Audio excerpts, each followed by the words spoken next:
Hello everyone, so it's November, so I'm here to do the wrap up for October. And it's cold, so I have my blanket here. I hope you don't mind. Also, I'm a little bit all over the place because I started a new job this week and it has been quite stressful. And also today, Saturday, is Alex's birthday, first birthday, so it's a little bit of an emotional time for me. But yeah, I thought I will do this wrap up anyway. So this month in October, I read 11 books, and 9 of them were for the TV article readathon. So I have sort of vlogs, update things about all of the books. So I'll link that below. The first book that I want to talk about is The Five Wounds by Kristin Valdez Quade, and I read this because it was part of the finalist of the BookTube Prize for this year. And this was nice book. Not that much to say about it. It's about a girl called Angel. She's 16 and she's pregnant. And she used to live with her mom, but because of her pregnancy, she has problems with her mom's boyfriend. So she decides to move out of that house and move with her father. And now she also was a result of a teen pregnancy. So her parents are not the most put together people, and her father is a recovering alcoholic, but she moves to his house anyway, and also with her grandmother. And we learn early on that her grandmother has cancer, terminal cancer, but she doesn't tell the rest of the family. So the Angel doesn't know it, and all of the other people don't know it. And Angel goes to this school for like moms that young teen moms. They have like a daycare within the school, and they have like pauses to breastfeed the babies if they want to, and they still can continue learning in that environment and be able to finish their high school.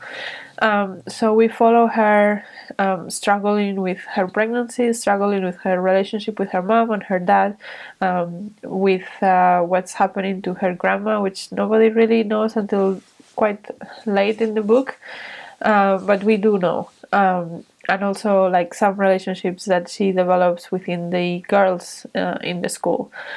And what she feels about the baby. It's quite real when she actually gives birth, and it's not all rosy and perfect like you might think it's normally portrayed. It's not like that. So I did like this realness, and there was I connected to the characters quite well, and I especially with Angel.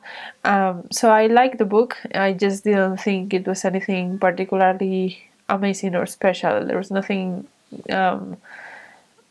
innovative enough for me to be wowed by it, but I enjoyed it. The other book that I read that was not part of my TV article readathon was The Satanic Verses by Salman Rushide, and I of course read this because, I was prompted to read this now because of what happened to Salman Rushdie. If you don't know, he was recently attacked when he was about to give a presentation, and he was stabbed many times, and he is okay, but he seems that he is going to lose an eye and the mobility of one of his arms. So he will survive the attack, but he will have permanent consequences.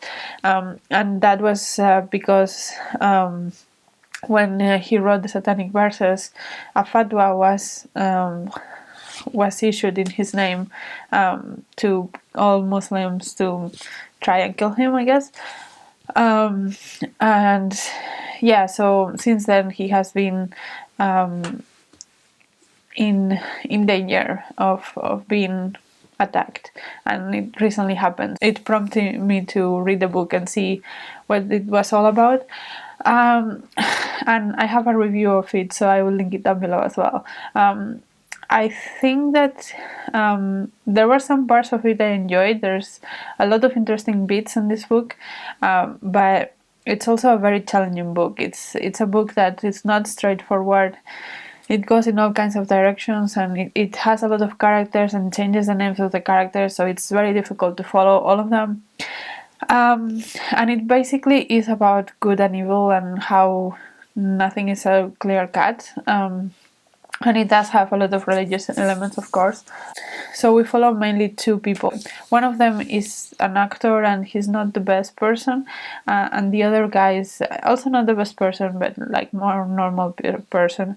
And they both are in sort of a hijack plane that falls in the sky, and they ended up in the and the sea kind of washes them off to the British coast. And one of them, from this accident, one of them becomes the Archangel Gabriel, and the other one becomes the devil.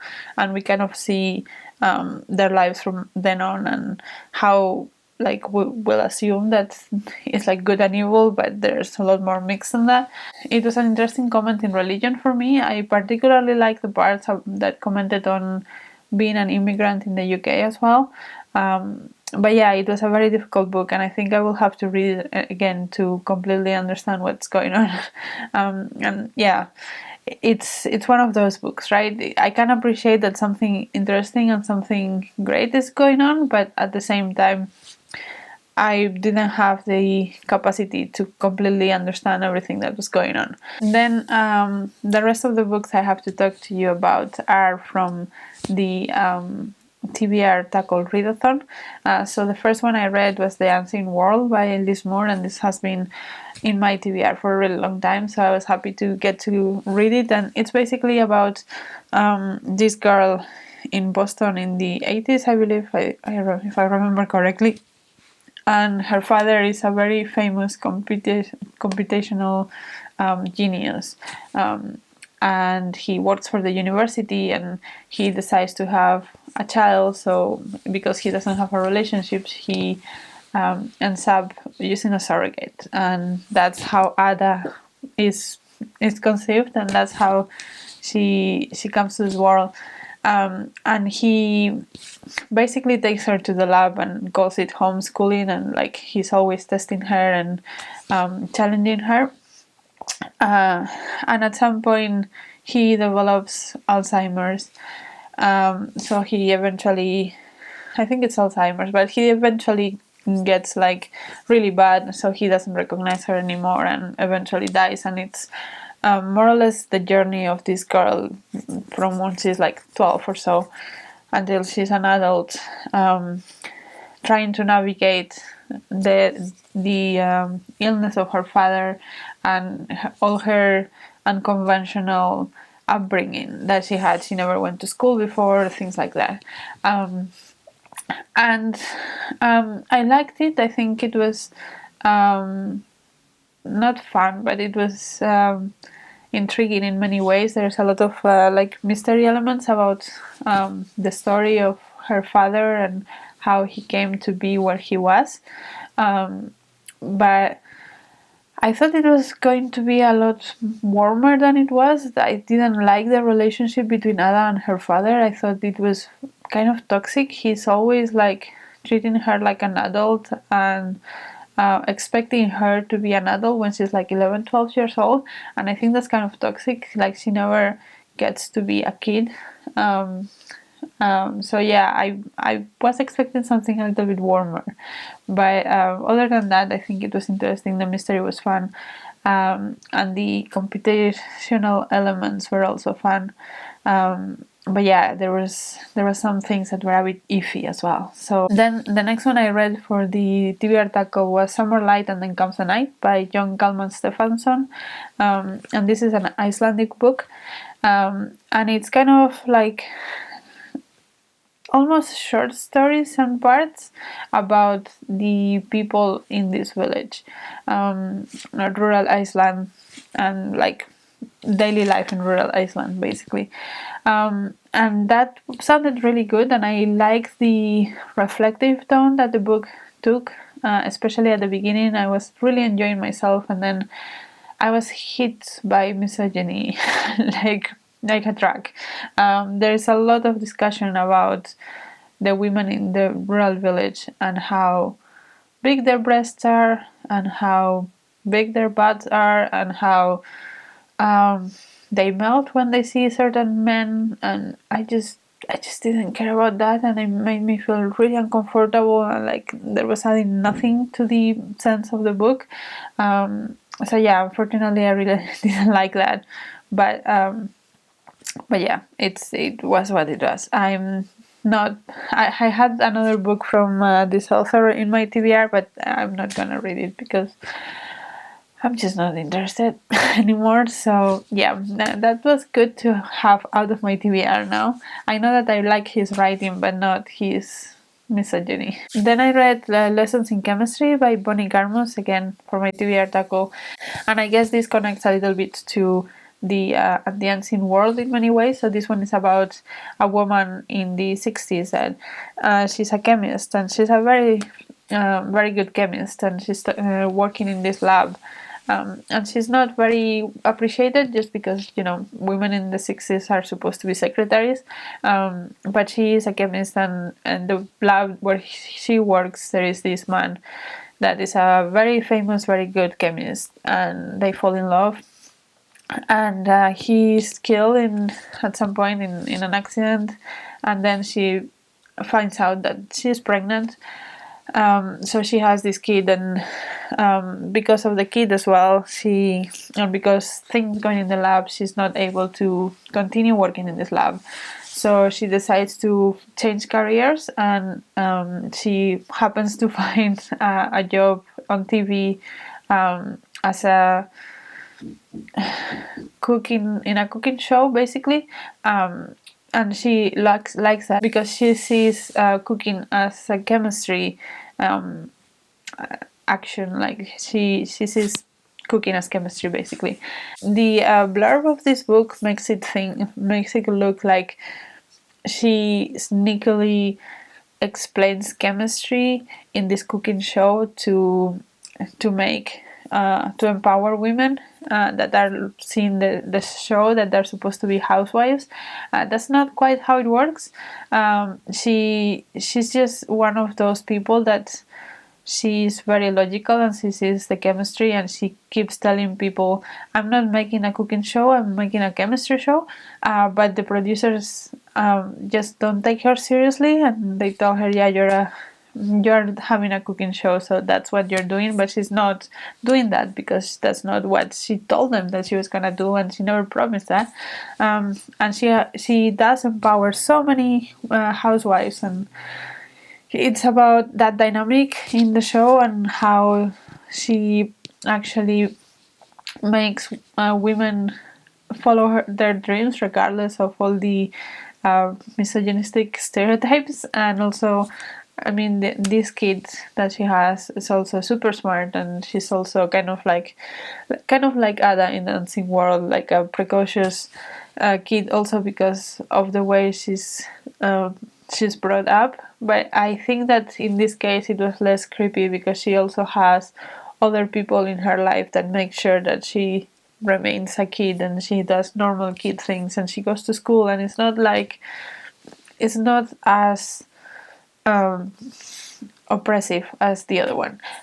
So yeah, this was a lot of fun, and I enjoyed it, and it was warm and exactly what I needed. Then continuing on the chemistry sciencey path, the next one in my TBR tackle was Periodic Tales by Hugh Aldersey-Williams, which is a non-fiction history of the elements. And this one, I expected more from it, to be honest. There was a lot of history on it, but not as much of history of how these elements are being used or what they are for, but more of a how they were discovered kind of thing. And I was hoping for a little bit more of an overview of which elements are used for what and things like that more. But I guess that's also my fault for expecting things that this book wasn't. But yeah. It was okay. Then the next one in the TV article was The Opposite of Butterfly Hunting by Evanna Lynch, and this is a memoir from Evanna Lynch, who is the actress that plays Luna Lovegood on Harry Potter. And it was a very interesting one because she suffered from anorexia when she was like 11, 12, so before the Harry Potter movies. And she goes really deep into the dynamics of how that happens and what she was trying to achieve, and how the illness makes you enter this cycle that is really difficult to get out. And it's not about overfeeding these children, it's about really treating the root cause of why people decide to stop eating or eating so little and try to control something in their lives. And yeah, I thought it was brilliant. The way she writes is also really insightful and really beautiful. I think she's a very good writer apart from everything else. And yeah, I think it's a really interesting, really good book. And I now know a lot more about how it might feel to be anorexic and why those dynamics go on. And I hope that especially people in the field read this book and understand why those things happen. But yes, in general, like, I would recommend everyone to read it because I think it's very, very insightful. Then the next one I read for the TBR tackle was Trespasses by Louise Kennedy, which is a book about the troubles in Northern Ireland. And it follows a teacher in I think it's a Catholic school, or might be a Protestant school. I think it was a Catholic school. And the dynamics of the Catholics and the Protestants. And also we have like her personal life, which I completely did not care about her affairs with this other teacher and her mom, and how her mom wants her to be a good Catholic girl that doesn't meet boys and stuff like that. And I just didn't care about all of that. I did care about the troubles, but to be honest, there are many better books that cover that topic, so I particularly wasn't very impressed with this. And then the next one I read for the TBR tackle was Strange Beast of China by Yang Ge, and this one is a bit weird. Like, it was divided into sections or like chapters, and each chapter kind of it was not exactly a short story, but it kind of explained a different beast that existed in this world, imagined world. And the beasts are kind of like humans, but not quite. Each one of them has especially emotional imbalances that are not like humans. And like, for example, there's one beast that if they're very happy they die, stuff like that. And it's a little bit of a balance between like who is a beast and what are the rights of beasts and stuff like that. And then the main protagonist that we follow, we are expected to think that she's human at first, but then we start doubting that. And also the people around her, she's a student in the university, and her professor also has secrets, and there is also this other person that works in the lab that has other secrets, and there is like a mesh of secrets, and including the beast that is going on. It's very difficult to explain. And I just felt like I didn't get what it was trying to do, to be honest. I think that the writing was good, and the beast, probably they were supposed to symbolize different kinds of people or different kinds of something, but I just didn't quite get the meaning of all of that. So this one flew a little bit over my head, and because also it has not exactly the short story structure, but there is like very clear divisions between the chapters, because each chapter focuses on a different beast and how our main protagonist relates to that kind of beast, and through that we are told the story, but it's like vignettes of her life, and I just don't particularly get on with that style, so this was not quite for me. But I think that's not necessarily means that it's a bad book, it's just a not for me book. Then the next book for the TV article was Beloved Beast by Michelle Nijhuis, and this was again a non-fiction, and it focused on the different aspects of animal extinction. So we talk about extinction of animals caused by humans, how we do that, how we kill species, why we kill species, what we can do to avoid that. But also it was broader than that. It was looking at natural extinction, if we can call it that, in the sense of evolution requires extinction, right? Like when an animal evolves, it means that certain traits get extinct, and therefore like some species get extinct because they are not fit to live how they are, stuff like that. And also it talked about what happens when species move around, and I don't know, a lot of different things that I was not expected, and I was very pleasantly surprised. It was not just a list of animals that are endangered and we can do to save them. It was a lot more about other things. There was also stuff about how we classify animals and how it's not only about extinction but also about all of the animals that we don't know exist yet, because they might live in areas of the world that we haven't explored yet. Like, for example, weird fish in the bottom of the ocean that we might not know they exist, or insects in the middle of the Amazon that we don't know exist. Stuff like that. And how they are discovered and how they are catalogued and stuff, all kinds of stuff like that related to animals. And I thought it was really, really interesting. And yeah, I would recommend. And then I read again for the TV article 10 Steps to Nanette by Hannah Gadsby, which is again another memoir about Hannah Gadsby, who, if you don't know, she is a very good comedian. She has a couple of specials in Netflix that you can watch. I will highly recommend. But basically she's a lesbian, and she's also she has autism and ADHD. And at the beginning, she grew up in rural Australia, so that was not a common thing to do or have. So she was always like the weird person out. And she also suffered with several episodes of depression because of the different things she has to go through.